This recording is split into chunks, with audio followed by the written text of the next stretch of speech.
I can demonstrate to you all in one video that Trump may be the worst negotiator ever, and I'm pretty sure Ben Shapiro is realizing the same thing. Let's just jump in with this tweet that Trump sent early this morning about Ukrainian President Volodymyr Zelenskyy, then we can jump into the peace plan and Ben Shapiro's breakdown. But let me say, the White House has been floating the idea of just giving up, stopping all material and intelligence support to Ukraine, withdrawing entirely, and just giving up if there's no peace plan reached. And think about this from a negotiation perspective. Vladimir Putin now has zero incentive to ever come to the table because he knows that if he just waits it out, if he just waits, then the US will give up and Ukraine will lose their largest base of support within the West, which is the United States. So Trump ceded all of their leverage 2 months in. I mean, forget ending the war on day one. What about ceding all of Ukraine's leverage on day one? So this reads, Ukrainian President Volodymyr Zelenskyy is boasting on the front page of the Wall Street Journal that, quote, Ukraine will not legally recognize the occupation of Crimea. There's nothing to talk about here. He then says, this statement is very harmful to the peace negotiations with Russia and that Crimea was lost years ago under the auspices of President Barack Hussein Obama. Of course he does the Hussein thing, but yo, he's saying that Zelenskyy's statement is harmful to the peace talks. Dude, you put together a completely bunk peace deal. You ceded all of their leverage by saying that you're going to give up soon. Listen to Ben Shapiro describing exactly this because I found it kind of funny to watch Ben Shapiro slowly realize that Trump genuinely doesn't know what he's doing. Make sure you drop a like, drop some blue hearts if you made it this far and listen. The offer that President Trump's team is putting forth right now is an offer that is very rich for Vladimir Putin. It's an offer that does not put a lot of restrictions on the Russians. It frees them of legitimately all economic sanctions. And in return, they basically stop the war where it currently stands, which means that they are able to de facto claim the entire eastern flank of Ukraine. They're able to, in law, like de jure, recognize Crimea as part of Russia. And that's the reason Zelenskyy was pushing back, because Trump wanted Crimea to be recognized officially as a part of Russia. I mean, talk about being tough on Russia. Dude, he says that this war never would have happened under him. He is enabling the next chapter of the war by giving Putin land. And by the way, Crimea has been occupied since 2014. Trump did nothing for his 4 years. And not just that, there'd be a ban on Ukraine from seeking membership of NATO, which is very difficult for Ukraine to accept because it's actually literally a part of their constitution. They're supposed to seek membership in NATO. It's also part of their constitution that they're not supposed to just give away land, even if that land is currently being occupied by the Russians. Part 4 of the plan would see America offer recognition of Russian sovereignty over Crimea. There are no serious security guarantees in the plan that's been put forth at this point. The security guarantees are vague. It's not a U.S. security guarantee. It's a possible European security guarantee. But the Europeans have not made clear what exactly that looks like at this point in time. Nonetheless, the Ukrainians, in anticipation of the possibility of a deal, have for a couple of weeks now already accepted, in principle, a 30-day zero-condition ceasefire. Okay, and listen to this. They accepted the 30-day zero-condition ceasefire. This is a point that I've been making relentlessly. Almost every video I make when I talk about foreign policy, I point out that this ceasefire has been broken by one side, and that's Putin. Putin has continued taking land, doing drone strikes, taking homes, killing civilians and military personnel alike. Like to start right now. And Vladimir Putin has not taken them up on that. He has continued to fire drones into Ukraine. Yesterday, about 134 drones were fired over the border from Russia into Ukraine.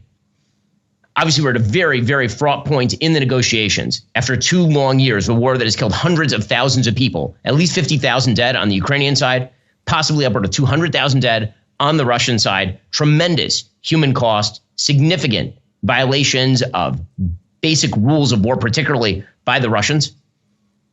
This is a crucial week in the negotiations to try to find an end to this war that has killed hundreds of thousands of people. When Ben Shapiro is admitting that you got tricked, then trust me, you got tricked. And let's check out this peace deal. It says, this is insane. The U.S. will present a 7-point peace plan today, reports The Telegraph, citing sources. The U.S. proposal is as follows. Ukraine must abandon its claim to Crimea. This only legitimizes Putin's imperial strategy. Think about this. This tells Putin that all he has to do is grab new territory, and wait it out. If he waits it out long enough, then the West, will just give up. They'll get tired out or tuckered out, and then he'll have that territory. Then he can pause for a few years, rearm like he did from 2014 to 2022, then reinvade. It's a long-term strategy, and then after that, cessation of hostilities along the current front line. You really think Putin's going to agree to that? The U.S. will lift all sanctions imposed on Russia, and a nuclear power plant will be transferred to the U.S. The U.S. will begin energy cooperation with Russia. It's just helping Russia out. It's helping Putin out. You know, I always make the argument in debates that Trump isn't directly being paid off by Putin, but that there is something there to that relationship with narcissism. But I mean, effectively, it's the same. Trump may as well be a Russian agent, just flat out someone who was born in Moscow, because the way he's acting is materially not different whatsoever. Trump effectively is acting as a Russian agent, whether you think he is or not. Like, if you're debating a Trump supporter, ask them this question. If Trump were trying to destroy the USA and give Russia wins, and he was being paid by Putin, what would he be doing differently? The answer is nothing. Trump would not be doing anything differently. Ukraine will refuse to join NATO, but can join the EU. For how long? Conclusion of a minerals agreement. Okay, so Ukraine just gets everything, and in return, they get nothing. No security guarantees. And this brings us back to that statement that I was reading at the beginning, because Trump is currently melting down. He's got a bunch of 5-alarm fires at once, whether it's Signalgate Part 2, the tariffs, Kilmar, Ukraine, everything. Ukrainian President Vladimir Zelenskyy is boasting on the front page of the Wall Street Journal, says Trump, that Ukraine will not legally recognize the occupation of Crimea. There's nothing to talk about here. Good. Why would Ukraine recognize that? That would be insane. This statement is very harmful to the peace negotiations with Russia, and that Crimea was lost years ago under the auspices of President Barack Hussein Obama, and is not even a part of the discussion. Nobody's asking Zelenskyy to recognize Crimea as Russian territory, but if he wants Crimea, why didn't they fight for it 11 years ago when it was handed over to Russia without a shot being fired? There are also houses he is spreading Russian propaganda. The President of the United States is continuing to use Russian talking points. Quote, it's inflammatory statements like Zelensky's that make it so difficult to settle this war. Really? Not your bullying of Zelenskyy in the Oval Office, calling Zelenskyy a dictator, saying that Putin didn't even start this war and Zelenskyy did? Or you saying that you're like this close to giving up on the war, which tells Putin that if he just waits it out, the war's over? Dude, you're the one who's made it rough over and over. I can't even tell, like, are we being gaslit at this point? This dude is so dumb. It's inflammatory statements like Zelensky's that make it so difficult to settle this war. He has nothing to boast about. The situation for Ukraine is dire. He can have peace, or he can fight for another 3 years.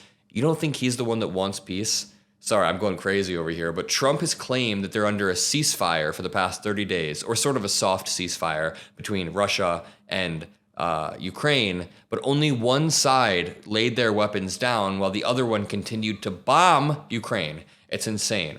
The statement made by Zelenskyy today will do nothing but prolong the killing field, and nobody wants that. This is Trump realizing that he prolonged the quote-unquote killing field when Marco Rubio said they're close to being done with this war. He says, but the man with no cards to play should now, finally, get it done. I look forward to being able to help Ukraine and Russia get out of this complete and total mess that would have never started if I were president. How long are you going to be saying that for, man? It's going to be 4 years from now, and he's going to be like, this war would have never kept going if I were president. It's like, dude, it's too late now. I'm going to leave it at that. Drop a like, subscribe if you appreciate my videos, and I'll see you all in the next one. Peace out.